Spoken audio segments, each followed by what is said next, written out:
been burned, I've been broken, still I rise, yeah, the story's been spoken. Every scar just shows what I came through. I'm stronger now, and I shine brand new.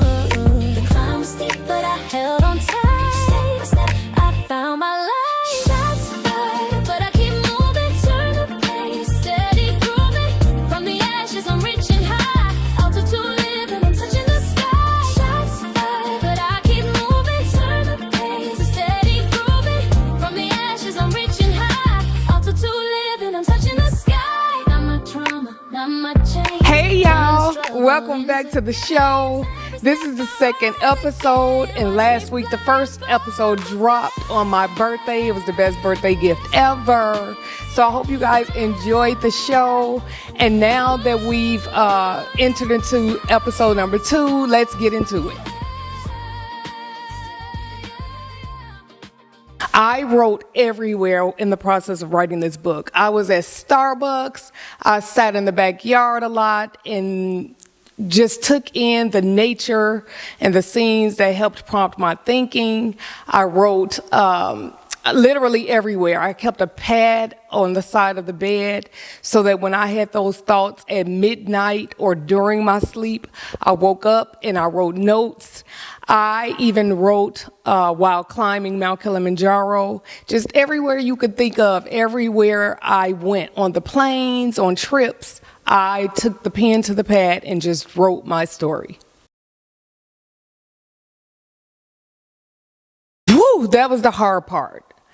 When I was writing about people in the book, some things that I wanted to talk about were not as favorable as, I would have wanted it to be.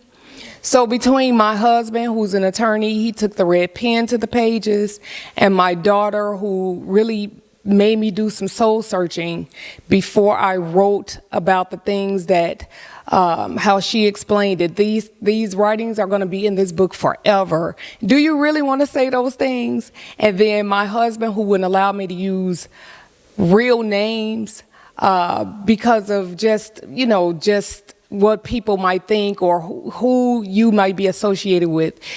I just wanted to make sure that I really said the things about people in the book that I would have wanted people to say about me. So that was the hardest part, because my whole thought was, if people wanted me to write favorably about them, they should have behaved better. But I know that this wasn't the right thing to say or the right way to feel. So I just did a little soul searching and came back and decided not to use real names. Some real names I did use, some real names I didn't. And then kind of extract some of the things that I didn't say favorably about other people and remove those things from the book. Once I was reading through the book after the book was printed, I did not have any regrets for the things that I said in the book. I learned to have forgiveness, and I had to go back to the original intent of the book, and that was to use my words to heal instead of hurt. So in retrospect, after reading back through the book, I have no regrets for the things that I wrote in the book. I have not received any feedback about anybody coming back and telling me that what I wrote about them in the book, they didn't appreciate, they didn't like. I've heard nothing but good things about the book and good feedback, and then the reviews and what people were saying about the book or how I depicted anybody in the book. No one had anything negative to say about the things that were said. So that makes me proud. The main thing that I learned about writing the book, the main lesson learned in the book was that words matter. And I wanted every single word in the book to reflect how I truly felt, and I wanted it to be impactful for the readers of the book. I also know that words carry weight. In the book, I talk about being bullied and being ridiculed when I lost vision in my eye, and the words that people were saying to me, how they impacted me. There's a saying how sticks and stones may break my bones, but words can never hurt me. And that statement couldn't be furthest from the truth, because words matter, words heal, words are like a tube of toothpaste. Once you squeeze them out, you can never take them back. Writing this memoir, it wasn't just about my pain. It was about what comes after that pain. It was about forgiving. It was about releasing a lot of the traumas and the stress that comes along with writing, the whole writing process. I wanted to just use this book to create a space for other people to be able to speak and use their voices and heal through my story.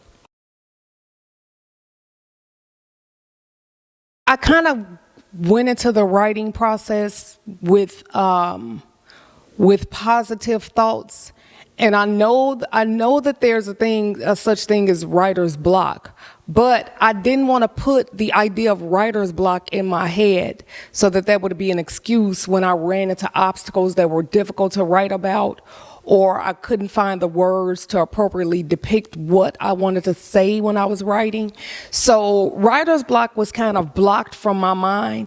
I do feel like anytime I came to the point where it was hard to write about a thing, or I was feeling a certain way when I was writing about certain events that happened, I felt like it was something that in me that I had to stop and deal with in order to open the door to continue that writing process, if that makes sense. So writer's block for me wasn't more of a thing than it was to release some of the anger or frustration or those feelings that I felt when I was writing. So I had to take a step back to deal with those thoughts and deal with those things that came up for me as part of the writing process before I could, put the pen to the paper and continue writing about a certain narrative in the book. I have not come to accept myself as a writer or author yet. I don't feel like it's just surreal to think about author being a title as part of my existence. So I don't feel like a writer. I don't feel like I still can't even believe I have an actual physical book with my name on it, with words on a page that came from me, and writing my story and talking about this journey. I literally still can't believe that I am an author and that I have written a book. It's surreal when I look at the book, when I see my name on the book, when I see words on pages that came from my brain and that I talked about. I can't believe that the stories that I've written about are in a book to be released to the world, especially things that I had thought that I would take to my grave and that I would never talk about. So it's just very surreal that I have a book that's in print with my name on it. I absolutely almost gave up on the writing process. My initial thoughts were, well, why am I even doing this? Why am I writing a book? Nobody wants to hear my story. Nobody wants to read words on a page that's written from me. I'm not a professional writer. I'm not an author. So who cares about my story and what I have to say about what happened in my life? What kept me from giving up is the fact that I had to take everybody else out of the equation. I only looked at myself and wanted to write this story for myself, for my healing, for just things that I needed to release.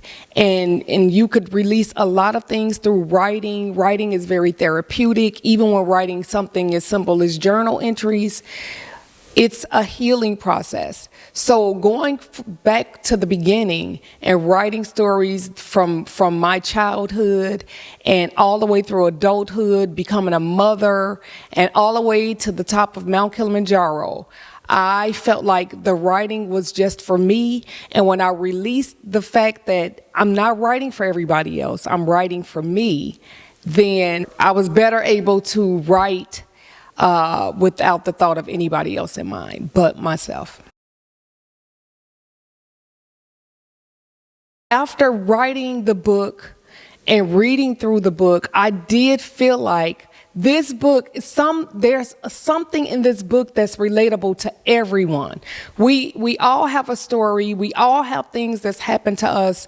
We all have events and experiences that's happened in our lives that are relatable to what I've written in the book. So it was at that point where I realized this book can be a healing journey for someone else. A lot of the themes in the book can correlate with someone else's story, and what they are going through may not be from detail to detail, and people may not go through the exact same things that I've gone through. But trauma is trauma, and experiences are experiences. And we can all learn to heal through words the same way that I did, using my book as a tool for healing as part of anybody's journey. I knew my book was truly finished after I came from climbing the mountain. I had a lot of kismet signs that went on before I finished the book. I thought I was at the end of the book writing process, and as I was reading and editing and going through different changes in the book, I had these kismet signs that started happening, where I was summoned to go climb Mount Kilimanjaro, before I literally finished the book.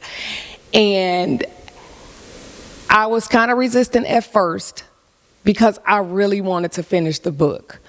But then the signs kept coming up, and I did eventually go and climb Mount Kilimanjaro and realized how pivotal that moment was in my life and how critical it was for me to add that event to the ending of the book. So it was after I came back from Africa and wrote about the Mount Kilimanjaro experience and added that experience in the book that let me know that the book has come full circle, and I know that this book is now ready to go to the printers.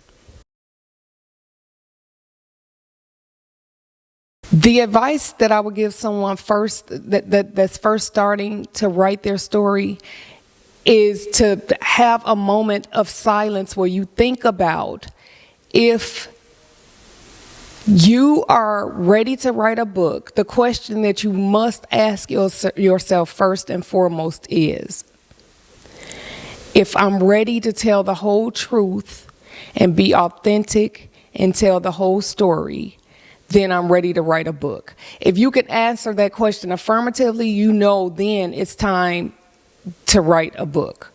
Not worrying about necessarily how people might view your story, how people might look at you after you write your book or your story, but just looking at it and keeping in mind that we all have a story. Your story is important. It's a learning experience. It's a healing journey.